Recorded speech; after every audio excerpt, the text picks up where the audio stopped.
Malachy, you were a teenage boy and you got involved in the civil rights movement and the People's Democracy, which was an offspring from Yeah. the civil rights movement.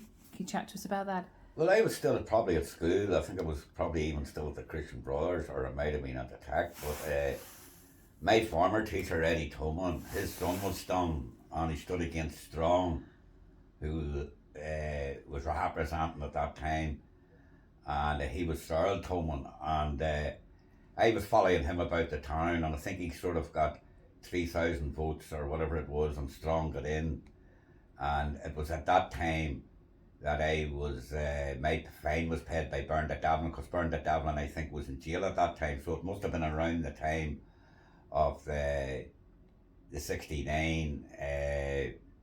Bernadette Devlin in jail. I think she might have got 6 months or whatever thing, and I was at a demonstration supporting her, and I was more or less fined. That's what it was fined for, the offence, and that's basically probably was my initiation into what you would call uh, civil rights and people's democracy and all that there. And following 69, the biggest thing that came in that I can remember probably was obviously internment. And there was a lot of nationals involved during internment, and internment lasted right up to 75.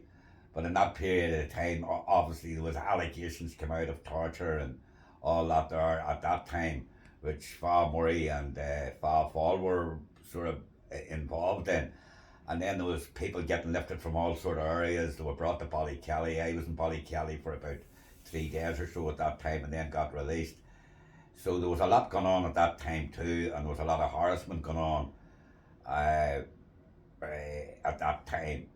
And up until I was probably finally lifted and sentenced after 76, which is in the book and all that there, and got a sentence of 10 years and went on the blanket. And there's where I met up with Bobby Sands, Brenton Hughes. So that's where the story really takes off at that time. At that time when I was on the blanket and all that there was a lot of things going on then, obviously, and I think the propaganda, which was probably coming out of the blanket and all that there, well, obviously, it was given sort of what you would call encouragement to people on the outside, and namely, and you see, a thing that probably slips our mind.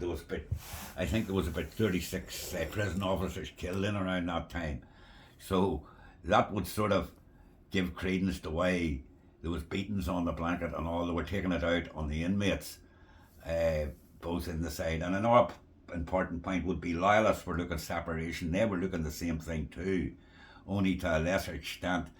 Obviously us been on the blanket, the hunger strike, blah blah. I suppose we were beating them as far as propaganda and publicity was concerned.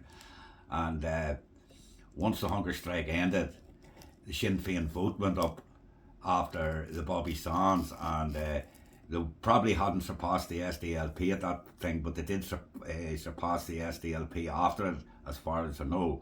And the new policy was leadership of the nationalist community, which, that had a broad sort of leadership of the nationalist community would have meant, probably in my opinion, was they were looking to take over the whole thing. Like, that would have been the Dublin government. Obviously the 6 counties in the north, they were the leading nationalist party, or still are at the present time. Now, I think that's probably where the fallout comes, with people who would support Sinn Féin, and people would say, well, okay, fair enough, you've done your bit, but so did a whole lot of other people. And before the transition, ceasefires, collusion, there's a whole sort of what you would call a lot of things in there. There's a whole lot of grey areas, and and at this late stage, which I would call it a late stage, are a lot of people going to put their hands up? And even if they did put their hands up and admit it, would it's, you know, the harm has been done. What can you do? And it sort of comes back to the same thing again. The only thing that I could see would be the British government saying, okay, fair enough, we shouldn't have done it. You know, as in all things, you know, it was the only way we could put the war down or whatever it was. And to a lesser extent, you probably had a load of informers. There's the ones that stick out. Obviously, like everything else, there's stars in that respect, if you could look at it from that perspective. But, you know, even as I'm talking to you, you have Hollywood. There's 500, I think, working at that. The head office of MI5, MI6 is in London, somewhere in London. You know, people would know where it is in London and everything else. So it doesn't really come to a surprise to me, a world power like 10 Downing Street and all the rest, that have sophisticated things, that have an air force, a navy, and an army, and a world power, might I add, you know, a handful of fellas in the IRA fighting them. I think any sort of reasonable person would admit it was a sort of a David and Goliath situation, as it probably would have been probably in the 20s too, but more so today when the sophisticated technology and everything else, and more things have come to play. I don't honestly know. I'm only sort of surmising this, but even when the guns was completely handed in 2005, you know, you can only look back, and all I can say is they probably weren't they weren't in a bargaining session. This wasn't like Mugabe in Zimbabwe and all that there. That didn't happen here. Jamaica didn't happen here, and the other colonies, whatever they had. You know, we're not an independent country. We're inextricably linked to the British government, to the thing. There's powerfully, there would be a lot of people, probably including myself, you know, would be probably, you know, rather than weren't, if you know what I mean. Maybe people would say being under Britain is good for you, but I don't know about that. But, you know, I think that's what you would call at the nub of the whole thing, really, in ways, when you go into the history and everything else, and where they have been and everything else over the history. And there's new revelations come about from day to day. And obviously people woke up this morning and they got the news that off Scabajidi, MI5 broke into Kinova safe, and Army took Scap on Halls. You know, I could go on and on and on, opening papers and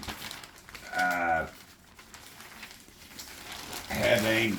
IRA spy state now very well rewarded by the British. And, you know, I could go on and on and on, opening papers and papers and papers, where it's out now in the public domain.